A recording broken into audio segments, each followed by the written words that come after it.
სალამი მოგესალმებით, ვაგრძელებთ ჯონ მაკარტურის საუბრების ქართულ ენაზე ატვირთვას.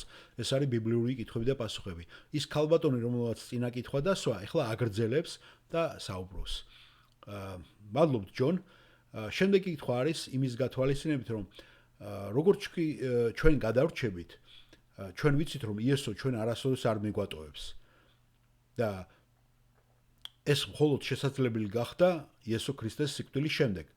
და თუ ამის შემდგომაც მაინც ქრისტიანი განზრახ შეცოდავს, მაშინ ღმერთი სჯის ამ მის ცოდვას და ის ამ დროს შორდება უფალსაც, რითა თავს ღიად ტოვებს სატანის თავდასხმისათვის.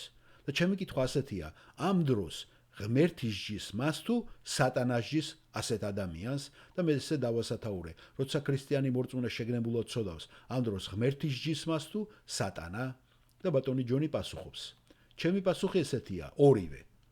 გადახედეთ აბა 1 კორინთელებში ნათქვამია, რომ არ გვინდა, რომ სატანამ ისარგებლოს ჩვენზეო. ასე რომ თუ თქვენ მოხვდებით დაუცველობაში, ასე დაუცველობაში, თუ გაქვთ მიიმტევებელი გულის ნაკლებულობა, 1 კორინთელები, თუ თქვენ გაქვთ მიიმტევებელი გულის ეს სიმცირე, თქვენ უპირატესობას ამით ანიჭებთ სატანას და ის იწყებს უკვე შეტევაზე გადმოსვლას და ინიციატივას იღებს ხელში.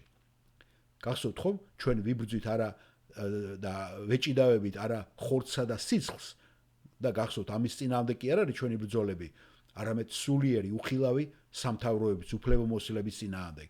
და თუ შენ მუდმივად ხელი არა გაქვს სატანის გადაგრეხილი და შებოჭილი არა გყავს და იცავ მისგან საკუთარ თავს, ის აუცილებლად შემოგიძურება, როცა იხელთებს ამ მომენტს და დაგიპყრობს შენ. ეს არის ერთი მხარე. შემდეგ ჩვენ გადავდივართ ებრაელთა წერილის მე-12 თავში და ჩვენ ვიგებთ იმას, რომ ვინც კი უყვარს უფალს, ის სჯის კიდევაც მას. ახლა საქმე იმაშია, რომ ზოგჯერ უფალი სატანასაც იყენებს ამისათვის. ეს არის 1 კორინთელთა მე-5 თავში და ღმერთი გადასცემს მათ სატანას, რათა სული მაინც გადარჩესო მისი.